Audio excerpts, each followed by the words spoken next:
దగ్గర ఉన్నది ఏదైనా అడుగు ఇస్తానని ఎప్పుడు అంటూ ఉంటావే. పోయిన పరువుని తిరిగి పొందడానికి నీ ప్రాణానివ్వరా. అయ్యగారు నువ్వు విషయం అని చెప్పారు, నేనే నమ్మలేదు. ఆడిని చంపే వస్తున్నాన్రా. వాడు నువ్వు మీరు కాపాడాలనుకుంటున్న ఆడిమరాయ్ అన్ని అంతం కావట్లేరా.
కన్యా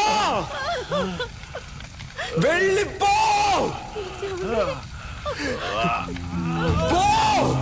ఏమండి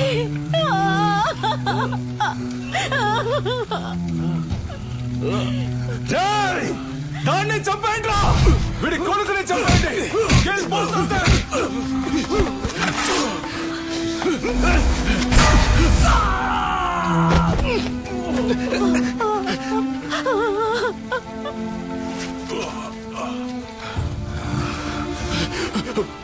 వెళ్ళు వెళ్ళు, పిల్లాన్ని ఇక్కడి నుంచి తీసుకొని వెళ్ళు. చెప్పేది విను, ముందు ఇక్కడి నుంచి వెళ్ళిపో. వెళ్ళిపో, వెళ్ళిపో. ఏయ్, నా గురించి దిగులు పడుకో. పిల్లాన్ని ఇక్కడి నుంచి తీసుకెళ్ళిపో. శక్తి వెళ్ళిపో, ఇక్కడ ఉండొద్దు. ఈ ఊరు వదిలి వెళ్ళిపో. వెళ్ళు వెళ్ళు, నీ వెనకాలే వస్తాను. వెళ్ళు.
నాకు స్పృహ వచ్చాక నిన్ను చూసేసరికి నువ్వు వాళ్ళ కాళ్ళ దగ్గరున్నావు.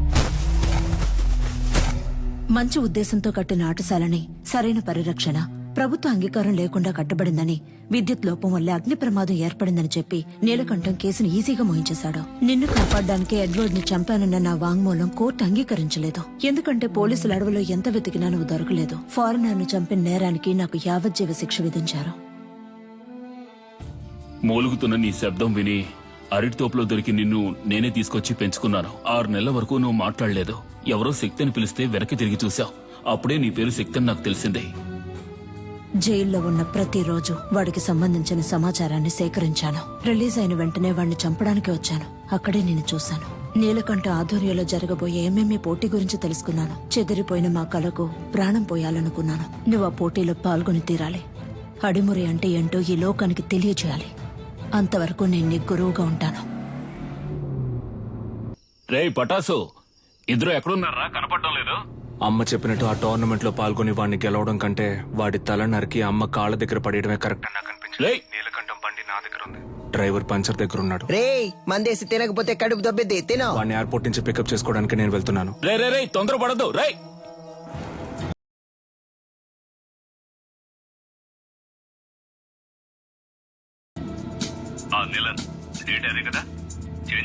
అవును గంగా, ఇంకో 3 months లో మనం అనుకున్నట్టు ఏమేమి జరుగుతుంది. వచ్చిన వాడు ఎవడో తెలిసిందా? బాగా ఎంక్వైరీ చేశాను. వాడు విజయేంద్ర కొడుకు శక్తే. చచ్చాడు అనుకున్నాను. తల్లి కొడుకులు కలిసి నా ప్రాణాలకే ఎసరు పెడుతున్నారా? ఆ విజయేంద్ర శవం దొరికిన సమాధి కట్టి దేవుడిలా పూజిస్తారనే వాడిని కాల్చి బూడిద చేశాను. కానీ ఈ రోజు అదే రూపంతో అదే నిప్పుతో నా కాపద వచ్చింది. తర్వాత ఇంకో విషయం, వాడొక దొంగ. ఏంటి? ఆవిడ దగ్గర నుంచి వాడు బ్యాగ్ లాక్కుని వెళ్ళడం మన కుర్రాళ్ళు చూశారు. విజేంద్ర కొడుకు ఒక దొంగ? వినడానికి సంతోషంగా ఉంది గంగా.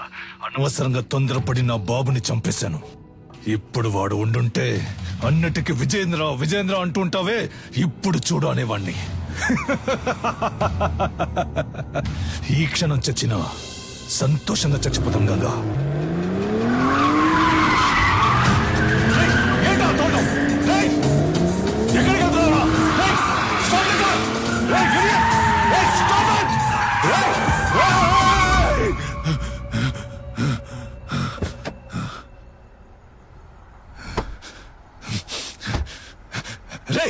ఎవరా నువ్వు? ఎక్కడో ఎప్పుడో చూసినట్టుందా? నిన్నిక్కడే లేపేయాలన్న కసితో వచ్చాన్రా. కానీ నీ మాటలు విన్నాకే నాకు అర్థమైంది ఎంత పెద్ద తప్పు చేయబోయానని. మా అమ్మ చెప్పిందే కరెక్ట్. నువ్వు జరిపే టోర్నమెంట్ లో నేను పాల్గొంటాను, నిన్ను గెలిచి చూపిస్తాను. ఎంఎంఏ టెక్నికల్ హెడ్డే అన్నిటికీ డిసైడింగ్ అథారిటీ. మన శక్తి అప్లికేషన్ ని ఆయనకే పంపిస్తున్నాం. ఆటశాలలో కాలిపోయినవి పోను, ఇవే మిగిలాయమ్మా. వాళ్ళని కొట్టినప్పుడు చేసిన త్రికోణ కదలకం చెయ్యి. అప్పుడప్పుడు తానుగా వస్తూ ఉంటుంది, ఇలా సడన్ గా అడిగితే రాదు. తల్లి గర్భంలో ఉన్న అభిమన్యుడు కూడా పద్మవ్యూహాన్ని సగమే నేర్చుకున్నాడు. మేము నీకు పూర్తిగా నేర్పించాం. అయ్యా, త్రికోణ సూత్రంతో ప్రారంభించి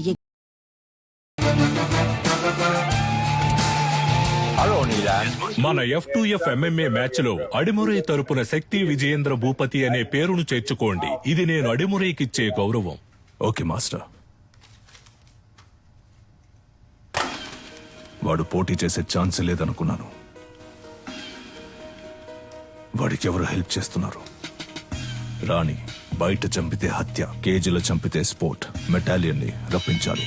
వీడే మెటాలియన్. డ్రగ్స్ కేసులో అరెస్ట్ అయ్యి ఇప్పుడు బ్యాంకాక్ జైల్లో ఉన్నాడు.